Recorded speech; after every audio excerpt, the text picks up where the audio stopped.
Hey guys, Veebat here with another V-Plays, and today we are back in Elite Dangerous, and you get to join me in an endeavor which is probably ill-advised for somebody who's fairly new in this game, because I found somebody who was flying flight assist off, and it seemed like a really cool thing.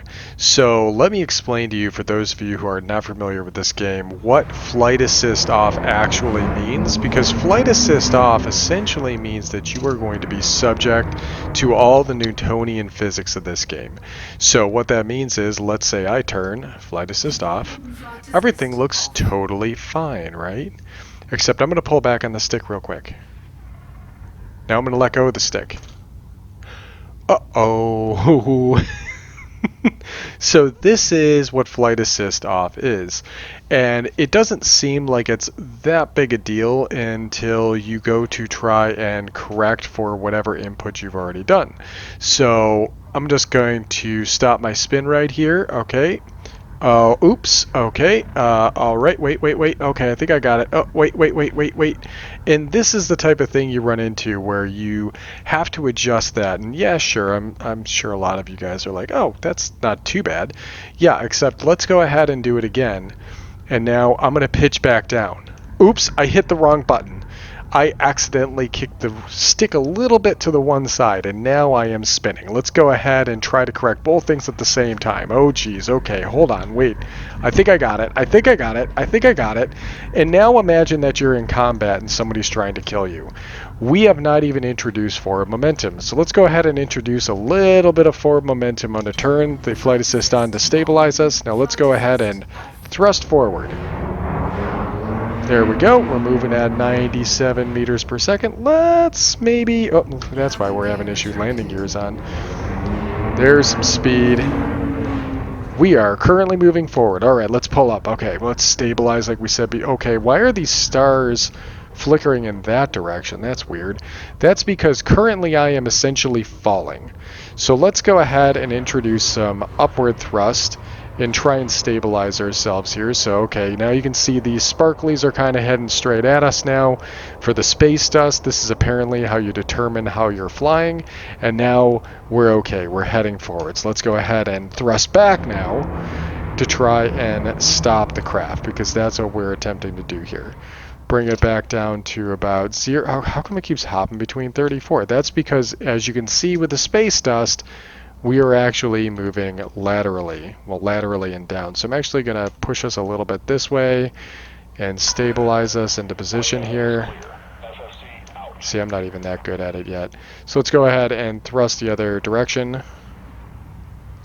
There we go. Now you see those numbers are dropping a little bit. Now we're down to like, what, 7 meters per second? So practically sitting still. So there's a lot of nuance to this game. So especially with flying with flight assist off. Now, flight assist off, you can do everything in this game with flight assist on. You never have to go flight assist off. But it's going to reduce your overall effectiveness in the grand scheme of things, because there are things you can do with flight assist off that are going to make you just a little bit more lethal, especially in a combat situation. So there are advantages to it, but it takes a lot of time to kind of figure it out and master it. So I was watching some videos, and some guy actually indicated that there's a good way to kind of train for this, and his method of training was to do what he called tethering as kind of the first stage of training. And I'll put a link down below, as I can't remember his name right now, but it's Commander Hobes is actually his name, but his YouTube channel is something else.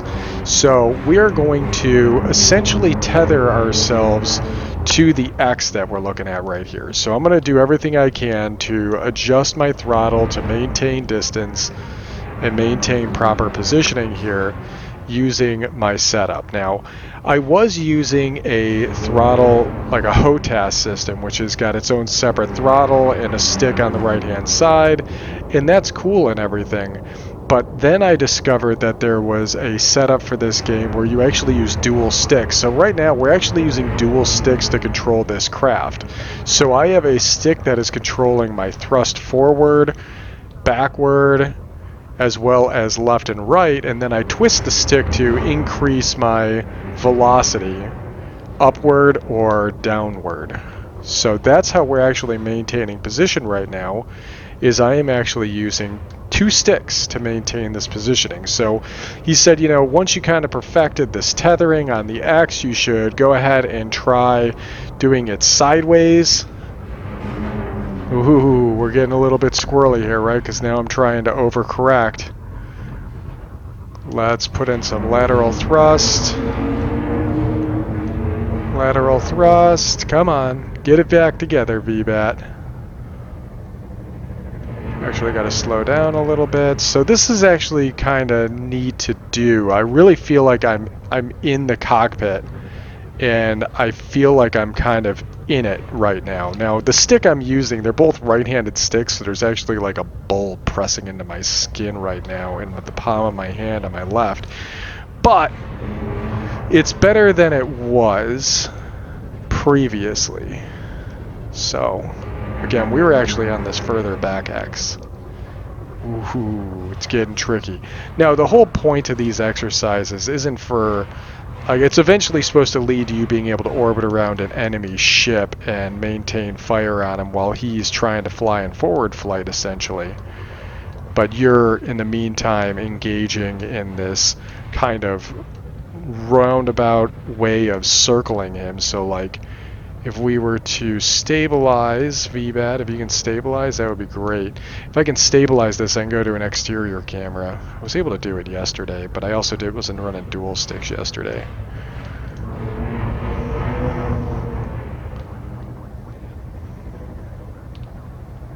Adjusting 6 axes of flight. Not easy. Not going to say that this is easy. But eventually it should just become intuitive, and that's the goal here, right?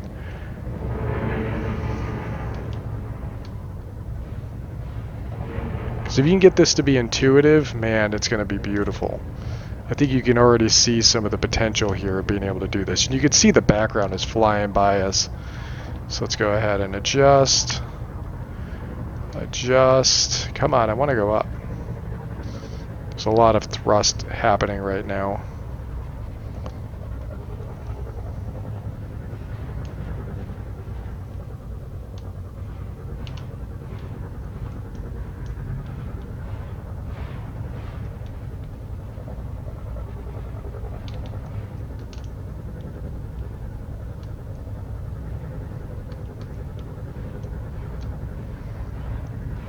Alright, so we're not perfect right now. Let's stabilize it enough.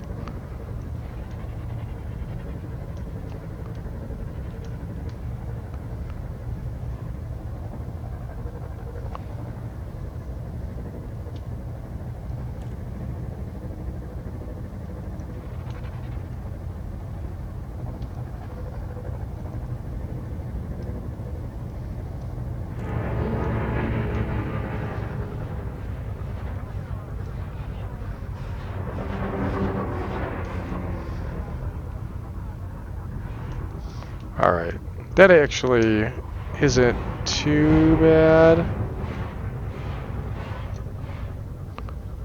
So let's go ahead and see how she looks from the outside. So that is not what we're looking for. Come on, there we go. So, there we go. There we are. Spinning around the station, essentially maintaining distance here. Of course, we don't have control of our ship at this point, but that is essentially what we're trying to do here. So, again, I'm not really good at it. I think we all can kind of understand that. But now the next step I'm going to do here is, he said, once you've kind of gotten a good feel for that, even though I clearly don't, the next thing you wanted to actually do was come in here and rotate around the tighter axes.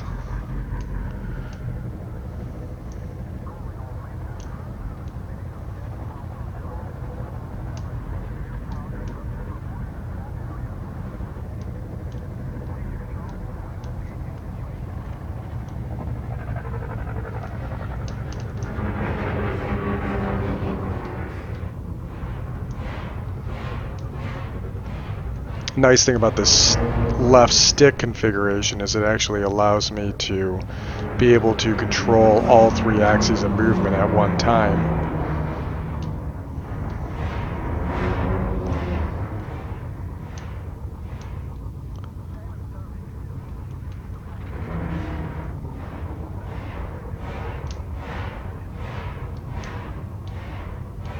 There we go.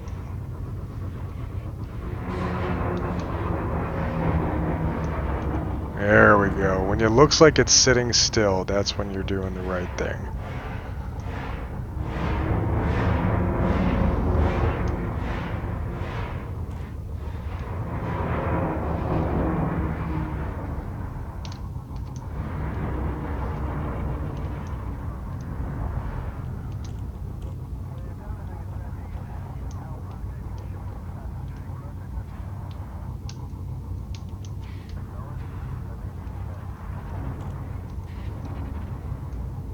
And this is the type of thing that like the astronauts need to do when they were trying to link up the lunar lander in Apollo 13.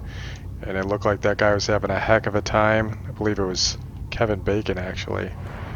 But there you go. This is essentially what he was trying to do, is like match rotation and everything else. Now we don't feel the G-forces in a video game, so there are aspects to this that we don't have a full appreciation for, but here we are relatively static. There we go. That's a much better image from what we had before. But that is us essentially tethered, like there's a string attached to the front of the aircraft. Now we're drifting back a little bit because we're not in the cockpit.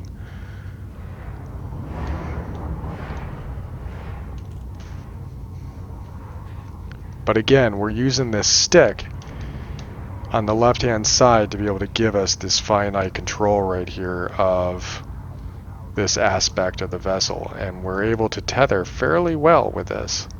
So I really enjoy this because, like, look at this, we are clearly spinning with the station, and this is kind of fun practice, and it's added another layer to the game I wasn't expecting. Now there's even more in the training that's honestly quite daunting to even think about right now, but this is essentially how you get used to it. Like, you do this over and over and over again until you're not really thinking about what your hands are doing anymore. They're just doing it.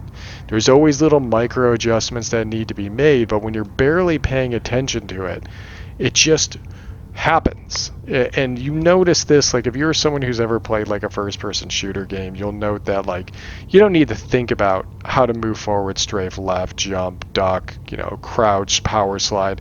You just do it after a while. You don't even realize it's happening. And that's kind of how I think flight assist off eventually works, is you just don't even think about it. It's just something that happens. Now, for those guys, it's probably a little bit difficult to try and explain to people because for them, it just happens. And for the rest of us, it's something that is a bit of a challenge. So, again, we're falling behind just a little bit, but that's what happens when I try to do videos. There we go. See how close we can get here. Let's really get the nose stuck in there.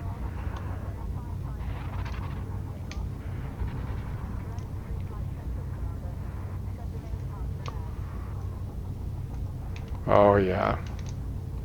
Nestled right in there.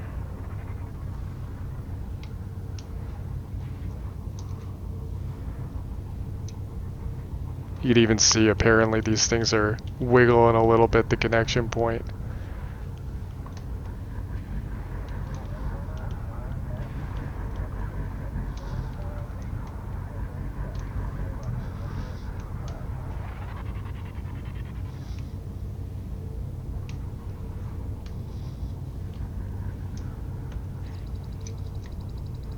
Hi, buddy.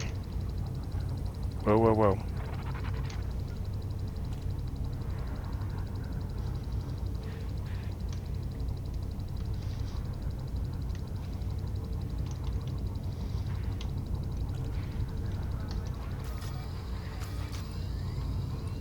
There we go.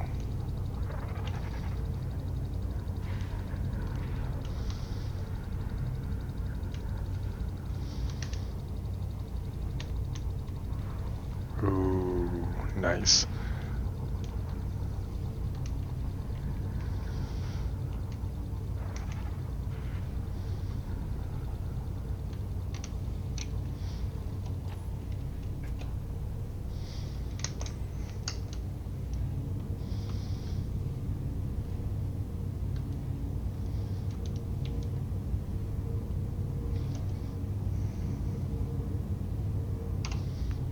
All right.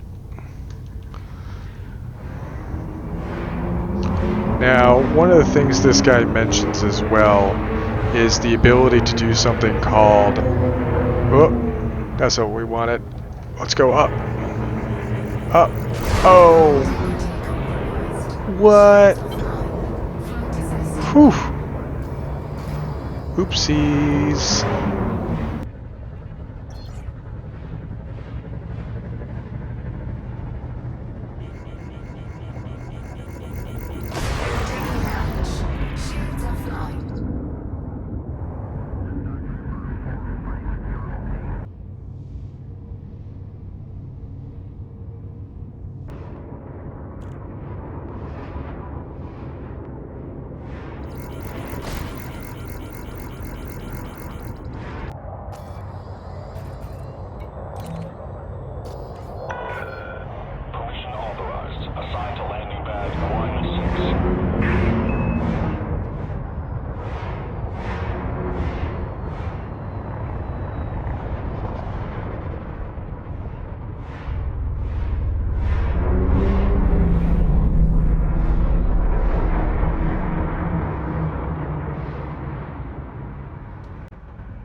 Alright, that's enough for the first training session. Hopefully you guys enjoyed watching me bounce off of some stuff and maybe got a little bit of insight what dual stick controls can actually do for you and how much more can be in this game if you decide to just kind of toggle that flight assist on and off button. Anyways, hope you guys enjoyed the video, and as always, I will catch you on the next one.